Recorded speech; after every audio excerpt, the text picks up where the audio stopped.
नमस्कार बच्चों, मेरा नाम है अजय और मैं आप सभी के साथ जुड़ा हुआ हूँ जीवीएफ के एक मॉडल स्कूल के द्वारा। आज हम लोग इस क्लास में पढ़ेंगे शिक्षा एवं स्वास्थ्य के क्षेत्र में सरकार की भूमिका। बच्चों, हम लोगों ने लास्ट चैप्टर में पढ़ा था कि राज्य सरकार क्या होती है। जब हम लोग राज्य सरकार के बारे में पढ़ रहे थे तो हम लोगों ने विधानसभा में एक चर्चा देखी थी।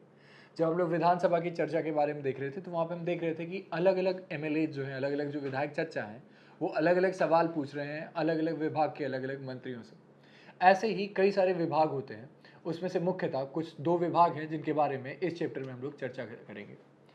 पहला जो है हमारा वो है शिक्षा का विभाग और दूसरा जो है वो है स्वास्थ्य का विभाग। इसी के बारे में हमें चर्चा करना है। तो चलिए आगे बढ़ते हैं। हम समझेंगे कि विभाग किस तरह से बनाए जाते हैं, उन विभागों का क्या क्या कार्य होता है, उस विभाग में क्या क्या काम होते हैं, कैसे कैसे वहाँ पे काम होंगे और उससे क्या क्या फ़ायदे होंगे, इसके बारे में हम सब जानेंगे। यहाँ से हम लोग समझेंगे इन दो का एग्जाम्पल लेकर के। बट यही जो चीज़ें हैं, यही जो प्रोसीजर है, वो मुख्यतः हर एक विभाग में कहीं ना कहीं फॉलो किया जाता है। तो पहले से माइंड मेकअप हमें बना के चलना है कि इन दो से हमें बाकी सबका सीखना है। हमें सिर्फ शिक्षा तक नहीं रुकना है, हमें सिर्फ स्वास्थ्य तक नहीं रुकना है, बल्कि हमें समझना है कि इस तरह से मुख्यतः विभाग काम करते हैं। ठीक है, आगे बढ़ते हुए, सड़क, बिजली, कानून व्यवस्था, आपदा के समय राहत लोगों को लोकतांत्रिक अधिकार है। इसलिए अपेक्षा होती है कि लोगों द्वारा चुनी गई सरकार इसे पूरा करे। इस अध्याय में हम लोग शिक्षा एवं स्वास्थ्य संबंधी सरकार की भूमिका को समझेंगे और देखेंगे कि ये सरकार के काम किस प्रकार जुड़ी हुए हैं। शिक्षा हमारे जीवन के विकास के लिए जरूरी है, अर्थात वह दुनिया को समझने का मौका देती है, आत्मविश्वास देती है और व्यक्ति व समाज को बेहतर बनाने की कोशिश करती है। बच्चों, हम लोग यहाँ पर बात कर रहे हैं कि विभाग क्या है, कैसे कैसे ये काम हो रहा है। पर सबसे पहले ये जानने की जरूरत है कि आखिरकार सरकार ये सारी जिम्मेदारियां लेती क्यों है। ठीक है, सरकार हमारे लिए काम क्यों करती है और क्या सरकार बाध्य है ये सब करने के लिए। इसके जवाब है हाँ। क्यों? क्योंकि सरकार के ऊपर हम लोग भरोसा जताते हैं। सरकार को हम लोग मतदान करके ये बतलाते हैं कि आप हैं जो कि हमारे लिए डिसीजंस लेंगे, आप हैं जो कि हमारी समस्याओं को सुलझाएंगे, आप हैं जो कि हमारी समस्याओं का हल करेंगे। और इसके बदले में हम लोग क्या करते हैं, उनको टैक्सेस देते हैं। टैक्सेस देते हैं और उस टैक्सेस से सरकार जो है पॉलिसीज रन करती है। और ये टैक्सेस और हमारा भरोसा मिल करके सरकार को बाध्य करते हैं कि सरकार हमारे लिए काम करे। ऐसे नहीं हम लोग कहते हैं कि जो सरकार है, जो ये पब्लिक सर्वेंट्स हैं, ये नौकर हैं और जो राजा है वो है प्रजा। जो पब्लिक है वही राजा है। ये क्यों कहा जाता है? क्यों? क्योंकि पब्लिक का जो पैसा है, जो पब्लिक के जो टैक्सेस, जिसे हिंदी में कर कहते हैं, जो आपका इनकम टैक्स होता है, अलग अलग प्रकार के जो टैक्सेस होते हैं, ये टैक्सेस जो मिल करके सरकार के पास जाते हैं, जिसकी वजह से सरकार जो है, सरकार के पास कर आता है, पैसा आता है और उस पैसे का इस्तेमाल करके सरकार अलग अलग आपके पास सेवाएं पहुंचाती है। यही सेवाएं अलग अलग विभागों के द्वारा आती हैं। उनमें से मुख्यतः दो विभाग हैं, शिक्षा और स्वास्थ्य। शिक्षा के बारे में अगर हम बात करें तो बच्चों, शिक्षा का कितना ज़्यादा महत्व है इसके बारे में चर्चा करना बहुत ज़्यादा ज़रूरी है। खासकर जब हम लोग बिहार की बात करते हैं तो बिहार का हमारे पास कुछ डाटा है जो कि 2001 से है, काफ़ी पुराना है। अब बिहार में काफ़ी सारे अंतर आए हैं। बिहार में अब शिक्षा का स्तर जो है बढ़ा है और भविष्य में और बढ़ेगा, इसकी हम लोग कामना करते हैं। पर एक झलक दिखाने के लिए, एक इसकी सोच समझाने के लिए आपको एक बार हम लोग डायरेक्टली जो है डाटा की तरफ मूव करते हैं। बच्चों, साक्षरता दर का मतलब होता है कि टोटल में से, मतलब समझ लीजिए कि अगर वहां पर 100 लोग हैं तो 100 लोगों में से आखिरकार कितने लोग हैं वो पढ़े लिखे हैं। यहां से हम लोग साक्षरता दर समझते हैं। यहां पर लिखा हुआ है कि कुल साक्षरता दर 47, मतलब कि अगर बिहार में 100 लोगों को उठाया जाएगा, 100 लोगों में से सिर्फ 47 लोग हैं जो कि पढ़े लिखे होंगे। ठीक है, अब उन 100 लोगों में अगर 100 के 100 पुरुष हैं तो उन 100 के 100 पुरुषों में से 60 ही पुरुष ऐसे होंगे जो कि पढ़े लिखे होंगे। अगर उसमें 100 की 100 महिलाएं हैं तो 100 की 100 महिलाओं में से 33 ही महिलाएं हैं जो कि पढ़ी लिखी हैं। उसके बाद अनुसूचित जाति अगर हम लोग देखें तो उसमें से 100 में से सिर्फ 29। साथ ही साथ अगर जनजाति साक्षरता दर देखेंगे आप तो वहां पे सिर्फ 28। यहां से क्या समझ में आता है बच्चों कि कहीं ना कहीं समाज का एक जो बड़ा हिस्सा है वो अभी भी पढ़ाई के बारे में वंचित है, उसको पता ही नहीं है, उसको शिक्षा ही नहीं मिली है। इसकी वजह से बहुत सारे दिक्कतें हैं। कैसे? अब आप एक बार ये सोच करके देखिए कि जो हमारी पॉपुलेशन है, जो हमारे देश की जनसंख्या है, वो कहीं ना कहीं अगर देखा जाए तो 50-50 है। मान लीजिए जितने लड़कियां हैं उतने ही लड़के हैं, मोटा मोटा ऐसे समझ के चलते हैं। 2-3 अंतर होंगे, 2-3% का जैसे अंतर आएगा उसको हम लोग नहीं इंक्लूड करते हैं। समझने की कोशिश करते हैं कि अगर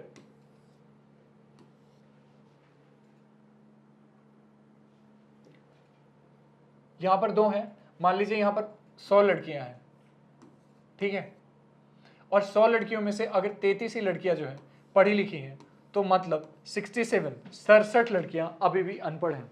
और एक लड़की जब पढ़ती है तो उसका मतलब होता है कि एक पूरा का पूरा परिवार पढ़ रहा है। उसका लड़की की पढ़ाई का होना बहुत ज़्यादा बहुत ज़रूरी है। क्यों? पहले एक तो वो पूरे के पूरे परिवार को चलाती है, वो स्वयं अपने आप को चला सकती है। अगर लड़की पढ़ी लिखी है तो वो किसी के ऊपर निर्भर नहीं होती है, डिपेंड नहीं होती है। और अगर लड़कियां डिपेंड नहीं हैं तो समाज में आगे बढ़ना उनके लिए आसान हो जाता है। समाज में उनके लिए इक्वल राइट्स का मांगना, ठीक है, उसके लिए उनको दिक्कत नहीं होती है, वो बोझ नहीं मानी जाएंगी। इन सब सारी चीज़ों की जो दिक्कतें हैं वो सारी सॉल्व हो जाती हैं। यहाँ से समझ में आता है कि शिक्षा क्यों ज़रूरी है। अगर कोई शिक्षित है तो उसके पास कॉन्फिडेंस है, वो खड़े होकर के बोल सकता है। अगर कोई शिक्षित है तो उसके पास बेहतर जानकारी है। अगर कोई शिक्षित है तो वो अपने समाज के साथ साथ दूसरी दुनिया को भी जानता है, वह समझता है कि समाज के बाहर क्या हो रहा है। जिसको बाहर का ज्ञान है वह वहाँ से कुछ सीख करके अपने समाज में उसको लागू कर सकता है। ऐसे समाज को और भी विकसित किया जा सकता है। लेकिन वह समाज जहाँ शिक्षा का अभाव है, वह समाज धीरे धीरे कमज़ोर होता जाता है, वह समाज धीरे धीरे खत्म होता जाता है। उस समाज में कई सारी जो है नीतियाँ, कुनीतियाँ, ऐसी कई सारी अलग अलग चीज़ें जो है आती हैं। वहाँ पे क्राइम रेट बढ़ता है। इसलिए शिक्षा का होना बहुत ज़्यादा ज़रूरी है। लेकिन बिहार जैसे महत्वपूर्ण राज्य में, जहाँ पे इतिहास का इतना बड़ा साम्राज्य रहा, जहाँ पे बहुत सारे लोग आए, जहाँ पे शिक्षा का गढ़ रहा, वहाँ पर जब ऐसी डिटेल्स आती हैं तो दुख होता है। 47%, 60%, 33%, 29%, 28%, ये डाटा शो करते हैं कि कितना ज़्यादा बिहार पीछे रहा 2001 के दौरान। लेकिन अगर इसी चीज़ को आज 2024 से हम लोग कंपेयर करेंगे तो हाँ, चीज़ें वास्तविक रूप में काफ़ी ज़्यादा बदली हैं।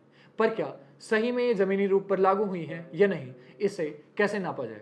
इसको मापा जाता है एक लॉन्ग टर्म में, ये देख करके कि वहाँ पर कितने लोगों के पास जॉब है, वहाँ का जो राज्य है वो कितना ज़्यादा आगे बढ़ रहा है, वहाँ पे कितना विकास हो रहा है। इन सब चीज़ों को देख करके ये समझा जा सकता है कि हाँ, शिक्षा से क्या क्या प्रभाव पड़े हैं। चलिए बच्चों, एक बार फिर से पढ़ते हैं।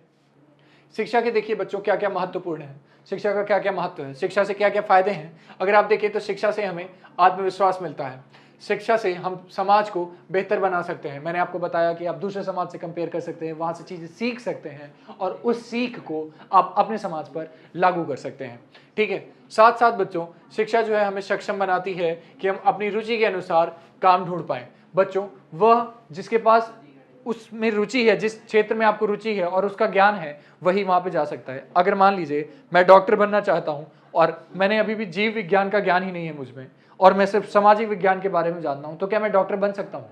भले ही मेरी उसमें काफ़ी रुचि हो, लेकिन अगर मेरे पास उससे शिक्षा नहीं है, उसकी मेरे पास उस चीज़ का ज्ञान नहीं है, तो मैं वहाँ पर नहीं जा सकता।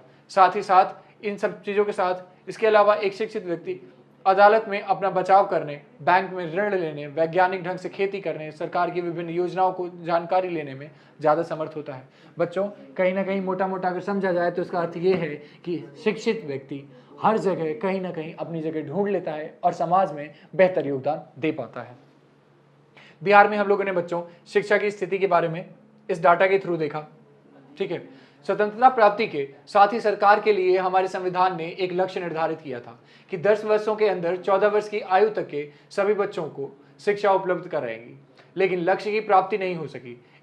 आज इतने वर्ष बाद भी लोगों तक शिक्षा नहीं पहुंची। यह हमारे लिए बहुत चिंता का विषय है। आइए अपने राज्य के उदाहरण से स्थिति को समझें। बच्चों, जब हमारे पास स्वतंत्रता मिली, जब हमारा देश स्वतंत्र हुआ, तब हमारे पास कई सारी दिक्कतें थी। वहाँ पे मुख्यतः दिक्कत थी भूखमरी थी। वहाँ पे बच्चों हमारे पास खाने के लिए नहीं था। वहाँ पर हम लोग शिक्षा के विषय में नहीं सोच सकते थे। हमें पता था शिक्षा बहुत महत्वपूर्ण है, पर शिक्षा से भी ज़्यादा कई सारी वहाँ पर दिक्कतें थी। हमारे पास इतने ज़्यादा पैसे नहीं थे कि सरकार के पास इतने पैसे नहीं थे कि सरकार आपको फ्री में जो है पढ़ाई मुहैया करा पाए। इसी वजह से वहाँ पर यह चीज़ हमारे रखी गई कि 14 वर्ष तक की जो आयु वाले बच्चे हैं, आज से आने वाले 10 साल बाद जब सरकार के पास कुछ पैसे हो जाएंगे तो सरकार मेक श्योर करेगी, सरकार इंश्योर करेगी कि इन बच्चों को मुफ्त में जो है एजुकेशन मिले।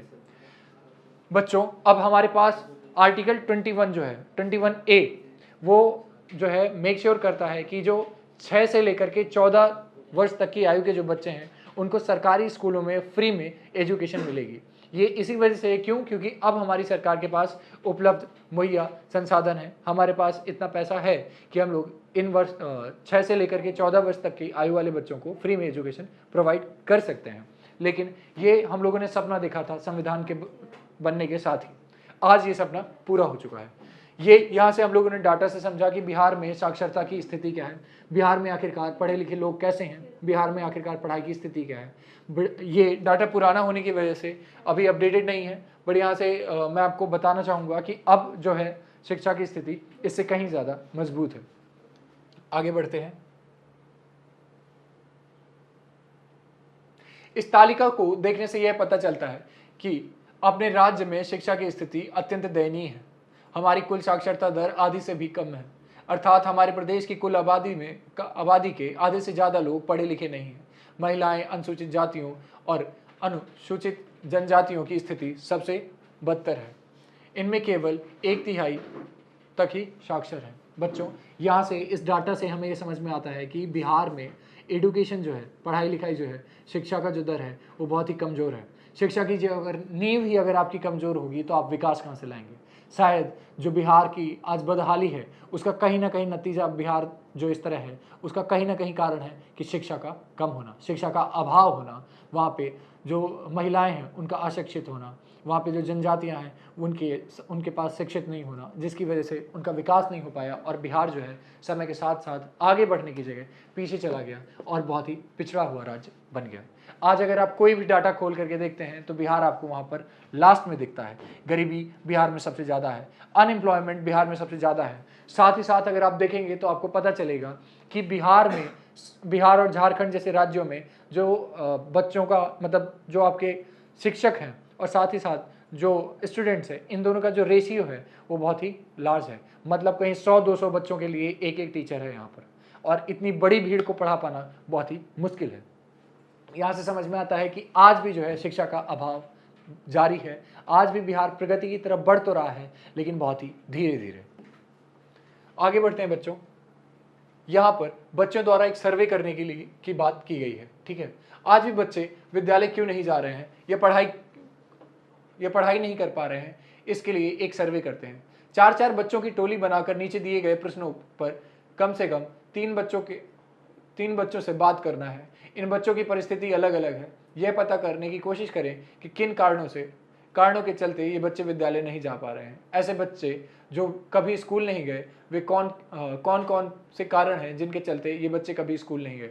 बच्चों, मैं चाहता हूं कि जब आप अपने कस्बे में, अपने गांव में, अपने आसपास जब भी आप बाहर निकलें तो आप एक टोली बनाएं और जब देखें, आप कई जगह पाएंगे कि कुछ बच्चे जो हैं जो आप ही के आयु के होंगे, आपसे छोटे भी हो सकते हैं, आपसे थोड़े बड़े भी हो सकते हैं। तो आप देखेंगे कि उनका जो काम है, जो स्कूल टाइमिंग है, उस टाइम पे वो काम कर रहे हैं। कहीं आप देखेंगे ढाबे में, कहीं आप देखेंगे पंचर की दुकान में, या कहीं छोटी मोटी जगहों पे आपको दिख जाएगा। वो एक बहुत ही मिनिमम सा, बहुत ही कम आमदनी कमाते हैं, जिससे बहुत ज़्यादा अंतर नहीं पड़ता होगा। हालांकि आप ऐसा समझ सकते हैं कि आप अगर कहीं पर जा करके एक बार खाना खाते हैं तो आपको 200 रुपये खर्च करने पड़ते हैं, और वही कहीं ना कहीं आमदनी जो है वो पूरे के पूरे एक दिन का जो है उनका वेतन है। ठीक है, तो यहाँ से समझ में आता है कि कितने कम पैसों के लिए जो है उन्हें आज अपनी शिक्षा का बलिदान देना पड़ता है। क्यों? क्योंकि उनके पास कोई और साधन नहीं है, वो विकास नहीं कर पाए। हमारे राज्य में इतना विकास नहीं हो पाया कि हम लोग इतना कुछ कर पाते। तो ऐसे ही कई सारे कारण हो सकते हैं, जिसमें से पहला हो सकता है गरीबी, आप यहाँ पर लिख सकते हैं। दूसरा हो सकता है कि आप जाना तो चाहते हैं लेकिन आपके पास स्कूल ही नहीं है, स्कूल आपसे बहुत ज़्यादा दूर है, या फिर स्कूल तो है लेकिन वहाँ पर टीचर ही नहीं है, वहाँ पर अध्यापक ही नहीं है। ऐसी कई सारी समस्याएं होंगी। मैं चाहता हूँ आप इनके बारे में चर्चा करें और यहाँ पर लिखें, ताकि आप भी समझें कि आखिरकार शिक्षा पाना इतना मुश्किल कैसे है। बच्चों, ऐसे बच्चे जो विद्यालय में पढ़ते थे लेकिन उन्होंने बीच में ही जाना बंद कर दिया, किन कारणों से ये बच्चे बीच में ही विद्यालय छोड़ दिए। बच्चों, बहुत सारे ऐसे बच्चे होते हैं जो स्टार्टिंग में एडुकेशन या फिर स्कूल में एडमिशन तो ले लेते हैं लेकिन बीच में छोड़ देते हैं। आखिरकार ऐसा होता क्यों है?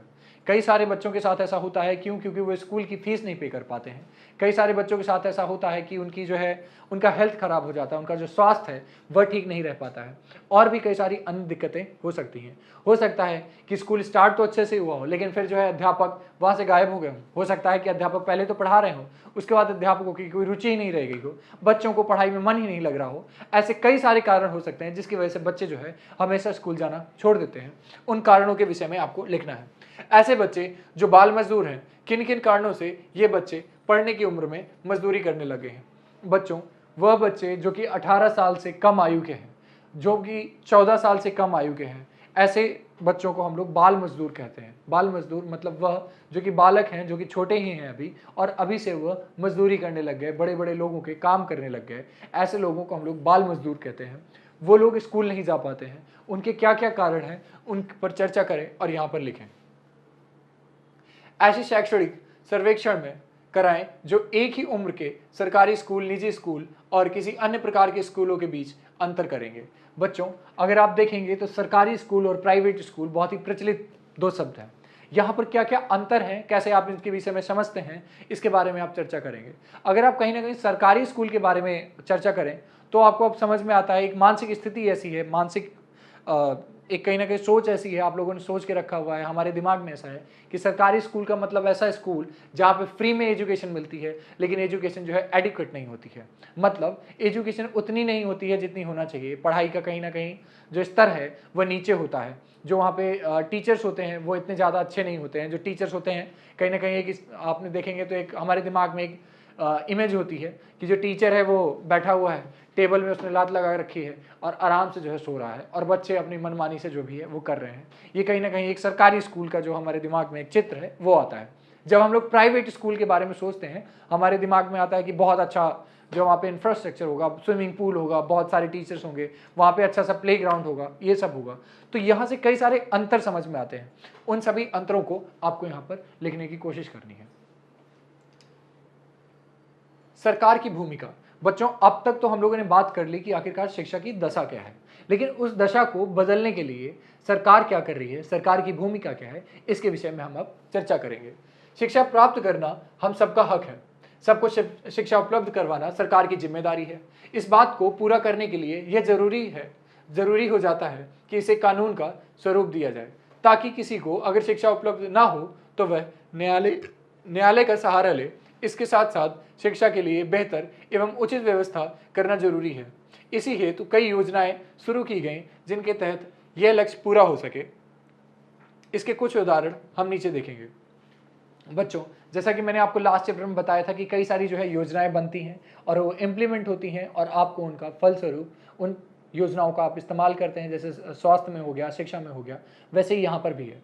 हमारे पास शिक्षा उपलब्ध हो सके, ये हमारी बहुत ज़रूरी है, और ये ज़रूरी है कि सरकार शिक्षा को उपलब्ध करा सके। अब सरकार शिक्षा उपलब्ध कब कराएगी? जब सरकार जो है वचन देगी। वचन को कैसे हम लोग यहाँ पे समझते हैं, पेपर वाली भाषा में जब हम वचन को समझते हैं तो हम लोग वचन, सरकार का वचन का मतलब है कि सरकार जो है आपका एक किसी तरह से कानून बना दे। जब सरकार कानून बना देती है तो सरकार बाध्य होती है कि जो सरकार ने कानून बनाया है, जो सरकार ने वादा किया है और कानून के रूप में ले आई है, उसे वह पूरा करेगी। अगर सरकार यह कानून पूरा नहीं करती है, सरकार ऐसे कानूनों को लागू नहीं करती है और उस पर काम नहीं करती है, तो अब न्यायालय, जिसे हम लोग कोर्ट कहते हैं, कोर्ट में जा करके सरकार की शिकायत कर सकते हैं। न्यायालय वहाँ पर उस पर उचित कार्रवाई करता है और सरकार बाध्य हो जाती है न्यायालय के फैसले को मानने के लिए, वहाँ पर काम करने के लिए, उन योजनाओं को लागू करने के लिए। इसी तरह से शिक्षा के क्षेत्र में भी कई सारी योजनाएं हैं, उनके कुछ उदाहरण जो है यहाँ पर दिए गए हैं। बच्चों, यहाँ पर आप देखेंगे तो जो लड़कियां हैं वो साइकिल से स्कूल जा रही हैं। बच्चों, हम लोगों ने देखा कि जो लड़कियां हैं, जो महिलाएं हैं, उनका साक्षरता दर जो है 33% था। 33% से मतलब है कि कहीं ना कहीं 1/3 सिर्फ, मतलब हर 3 में से सिर्फ एक लड़की ही पढ़ी लिखी होती थी। इसके कई सारे कारण हुआ करते थे। मुख्यतः ये कारण होता था कि जो स्कूल थे वो हमारे गांव से बहुत दूर हुआ करते थे। ठीक है, तो लड़कियों की जो है, महिलाओं की जो है सेफ्टी वगैरह के लिए सोचा जाता था, और कहीं ना कहीं जो हमारी सोच थी वो काफ़ी पिछड़ी थी। हमारे दिमाग में ये हुआ करता था कि आखिरकार लड़की को शिक्षित करके करना क्या है, बाद में तो उसे खाना ही पकाना है। ऐसी कई सारी मानसिक स्थितियाँ, ऐसी कई सारी कंडीशंस की वजह से जो महिलाओं की शिक्षा थी वो पीछे थी। इसी कारण बस कई सारी जो अलग अलग योजनाएं आई, उसमें से यहाँ पे कुछ उदाहरण हैं, इसके बारे में हम पढ़ेंगे। यहाँ पर अनुप्रिया, अंतरा, शालिनी, सबाना मध्य विद्यालय 8वीं वर्ग की छात्राएं हैं। यह विद्यालय उनके घर के काफ़ी नज़दीक है। इस कारण विद्यालय आने जाने में उन्हें कोई असुविधा नहीं होती। पर एक बात उनके मन को हमेशा कचोटती है कि शायद वे आगे की पढ़ाई नहीं कर पाएंगी, क्योंकि उच्च माध्यमिक विद्यालय काफ़ी दूर है। विद्यालय दूर होने के कारण गांव की अधिकतर लड़कियां कक्षा 8 के बाद पढ़ाई नहीं कर पाती हैं। साथ ही उनके माता पिता भी सुरक्षा को लेकर के चिंतित रहते हैं। एक दिन अखबार के माध्यम से पता चला कि कक्षा 9 में पढ़ने वाली सभी लड़कियों के द्वारा सरकार द्वारा साइकिल दी जाएगी। उनकी खुशी का ठिकाना न रहा। अब इस गांव की सभी लड़कियां आगे की पढ़ाई कर सकेंगी। बच्चों, इस उदाहरण से हमें समझ में आता है कि महिलाओं की क्या क्या दिक्कतें थी। महिलाओं की दिक्कतें थी कि स्कूल का दूर होना, उनकी सुरक्षा और भी कई सारे अन्य कारण। अब इसके लिए जब स्कूल अगर दूर है तो सरकार ने एक योजना बनाई कि क्यों ना उन लड़कियों को जो है साइकिल दे दिया जाए। अगर उनके पास साइकिल होगी तो वो स्वयं साइकिल से जा करके सीधा स्कूल सीधा घर जा सकती हैं, और इससे क्या होगा कि उनका एक सोल्यूशन मिल सकता है। क्यों? क्योंकि अब सरकार के पास इतना पैसा जरूरी नहीं है कि वो हर जगह जो है आपका स्कूल बनवा सके। हर घर के आसपास स्कूल तो बन नहीं सकता। स्कूल अगर दूर है तो ये मेक श्योर किया जा सकता है कि लड़कियों को वहाँ तक पहुँचाया जाए, और उसी लिए सरकार की एक योजना है बेटियों के लिए साइकिल की व्यवस्था। अगर लड़कियों को वह साइकिल देती है तो साइकिल से जो लड़कियां हैं वहाँ तक पहुँच पाती हैं और अपनी उच्चतर जो शिक्षा है उसको ग्रहण कर पाती हैं। ऐसी एक योजना की वजह से आप देखेंगे तो जो लड़कियां हैं उनको क्या है, बेटर एजुकेशन मिल पाई और हायर एजुकेशन मिल पाई, जिसे कहते हैं हम लोग उच्च शिक्षा। ठीक है, साथ ही साथ ऐसी और भी अन्य योजनाएं हैं, जैसे कि निःशुल्क पुस्तकें।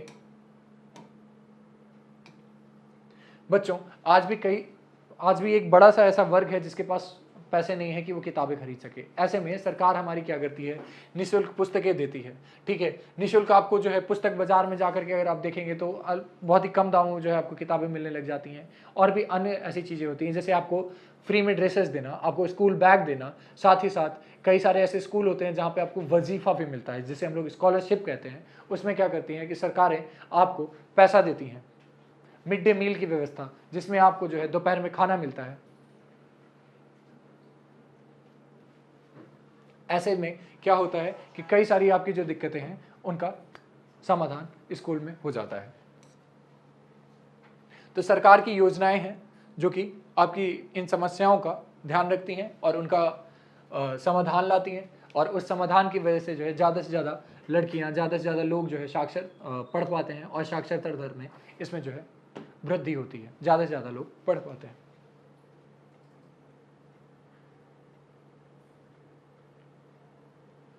अब हम लोग पढ़ेंगे आगे स्वास्थ्य के बारे में। बच्चों, जितना ही शिक्षा आवश्यक है उतना ही ज़्यादा आवश्यक है कि आपका स्वास्थ्य हो। कहा जाता है कि एक स्वस्थ शरीर में ही एक विकसित दिमाग जो है हो सकता है।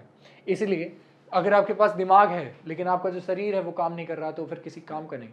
इसीलिए हमारी जो सरकार है चिकित्सा के स्वास्थ्य के क्षेत्र में भी कई सारी जो है अलग अलग काम करती हैं, कई सारी योजनाएं लाती हैं, ताकि जो हम लोग जो हैं स्वस्थ रह सकें। हम लोग अगर स्वस्थ रहेंगे तो हमारा विकास अच्छे से होगा। अगर हमारा विकास अच्छे से होगा तो हम देश के लिए बेहतर कर पाएंगे, हम लोग बेहतर कंट्रीब्यूट कर पाएंगे और हमारा देश आगे बढ़ेगा, हमारा देश विकास करेगा। इसलिए ये जिम्मेदारी सरकार की बन जाती है कि सरकार आपको हॉस्पिटल्स अच्छे दिलाए, आपको अच्छे डॉक्टर्स दिलाए, आप तक चिकित्सा नज़दीक करे और आप वहाँ तक पहुँच पाएँ। इसी के विषय में हम आगे पढ़ेंगे। जिस तरह शिक्षा के क्षेत्र में सरकार की जिम्मेदारी है, उसी तरह स्वास्थ्य के क्षेत्र में भी सरकार की जिम्मेदारी है। इसमें कोई संदेह नहीं कि देश में लोगों के स्वास्थ्य की दशा अच्छी नहीं है। पीने के लिए स्वच्छ पानी की कमी, संतुलित आहार की कमी, दवाइयों की कमी, अस्पताल में अपर्याप्त बिस्तर, डॉक्टर की कमी आदि समस्याएं हैं। हमारे देश के संविधान के अनुसार सबको स्वास्थ्य सेवाएं प्रदान करना सरकार का प्राथमिक कर्तव्य है। नागरिकों को आवश्यक स्वास्थ्य सेवाएं उपलब्ध होनी चाहिए, जिसमें आकस्मिक इलाज की सुविधा भी सम्मिलित हो। स्वास्थ्य सुविधाएं प्रदान करने वाली संस्थाएं जैसे कि गांव व स्वास्थ्य केंद्र, प्राथमिक स्वास्थ्य केंद्र, जिला अस्पताल आदि से अपेक्षा है कि वे सुचारू रूप से काम करें। गौरतलब है कि 2005 में रोगियों की औसत उपस्थिति प्रति स्वास्थ्य केंद्र 39 थी, वह 2010 में बढ़कर 4000 रोगी प्रति माह हो गई। बच्चों, जैसे समय बदल रहा है, जैसे जैसे टेक्नोलॉजी आ रही है, क्लाइमेट जो है, आपका जो वातावरण है वो बदल रहा है, वैसे वैसे नई नई बीमारियां आ रही हैं। जैसे कि अभी कोविड आया था, कोविड जैसी बीमारी के लिए हम लोग प्रिपेयर्ड ही नहीं थे। हमारे पास बहुत सारे हॉस्पिटल्स थे, लेकिन क्या इतने थे कि इतने सारे मरीजों को वो जो है कर पाएँ, फैसिलिटेट कर पाएँ? नहीं, ऐसा नहीं हो पाया था। अगर आप देखें तो मरीज ज़्यादा थे, मरीज जो है रोडों में पड़े हुआ करते थे। धीरे-धीरे चीज़ें और ज़्यादा बिगड़ती जा रही थी। यहाँ से हमें हमारे देश को समझ में आया कि हम लोग कितने पीछे हैं। आज भी ये जो 2005 और 2010 का आंकड़ा है, लेकिन आज जब ये 2021 की बात है, जब यहाँ पर ऐसी स्थिति आई, वहाँ पर झंझोड़ करके रख दिया हमारी स्वास्थ्य की व्यवस्था को। तब हमें समझ में आया कि स्वास्थ्य की व्यवस्था अगर मजबूत नहीं है तो इससे कितनी ज़्यादा हानि है। आपने, हमने, हम लोगों ने, कईयों ने अपने प्रियों को खोया है, हमने अपने नज़दीकियों को खोया है। क्यों? क्योंकि हमारे पास एडिक्वेट फैसिलिटीज़ नहीं थी, मतलब पर्याप्त रूप से सेवाएं नहीं थी। हमारे पास अच्छे अस्पताल तो थे, हमारे पास महंगे अस्पताल थे, लेकिन हमारे पास दवाइयाँ नहीं थी। हमारे पास इतने बिस्तर नहीं थे, हमारे पास इतने डॉक्टर नहीं थे, हमारे पास थे तो सिर्फ और सिर्फ मरीज, हमारे पास थी तो एक बीमारी जिसका कोई इलाज नहीं मिल पा रहा था, जिसके कारण हम लोगों ने बहुत सारी जानें गंवाई, बहुत सारा दुख हुआ, बहुत सारी समस्याएं आईं और हमें समझ में आया कि हमें स्वास्थ्य में कितना कुछ और करने की ज़रूरत है। इसी तरह से इसमें हम आगे बढ़ेंगे तो हमारे पास कुछ डाटा और भी है। हमारे देश में प्रत्येक 1000 पैदा होने वाले बच्चों में से 300 का वजन बहुत कम होता है। 5 वर्ष के अंदर इनमें से 143 बच्चों की मृत्यु हो जाती है। ये सभी बचाए जा सकते हैं।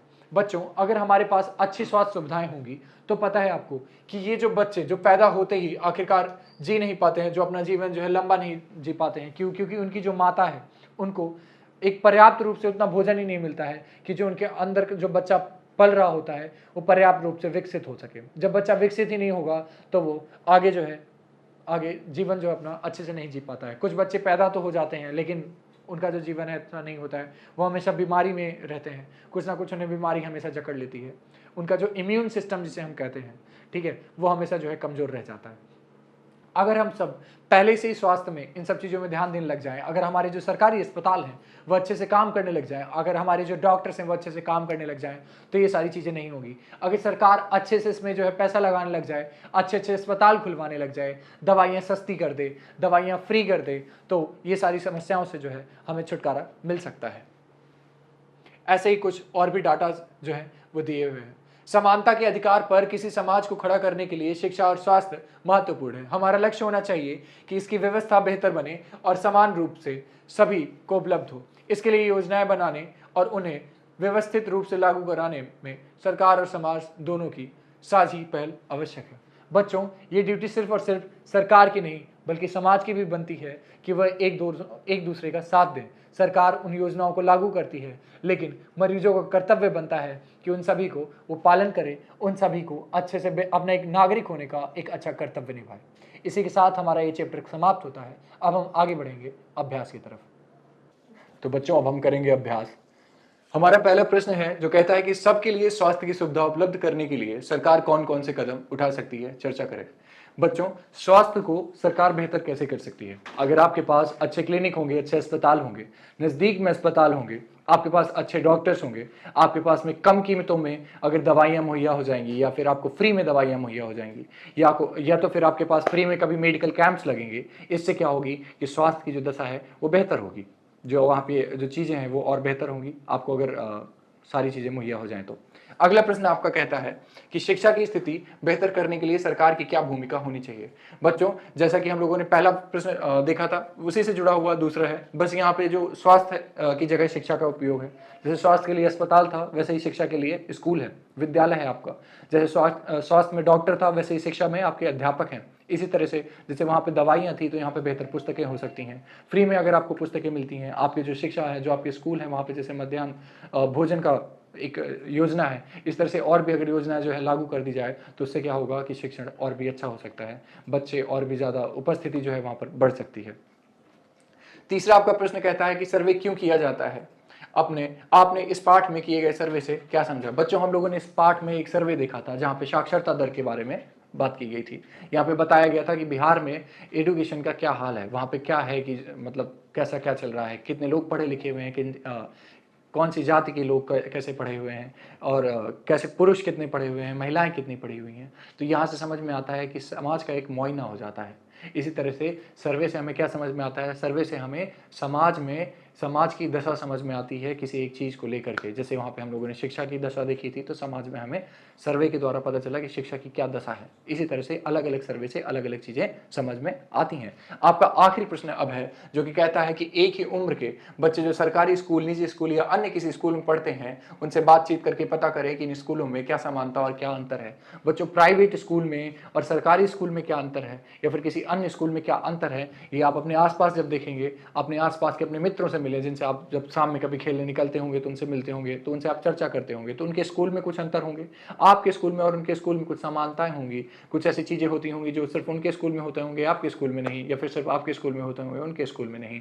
अगर मान लीजिए वो प्राइवेट स्कूल है, तो उनके यहाँ पे फ़ीस कुछ ज़्यादा हो सकती है, आपके यहाँ पे थोड़ी-सी फ़ीस कम हो सकती है। हो सकता है कि प्राइवेट स्कूल में ज़्यादा फैसिलिटीज़ हों, आपके यहाँ पे थोड़ी-सी फैसिलिटीज़ कम हों।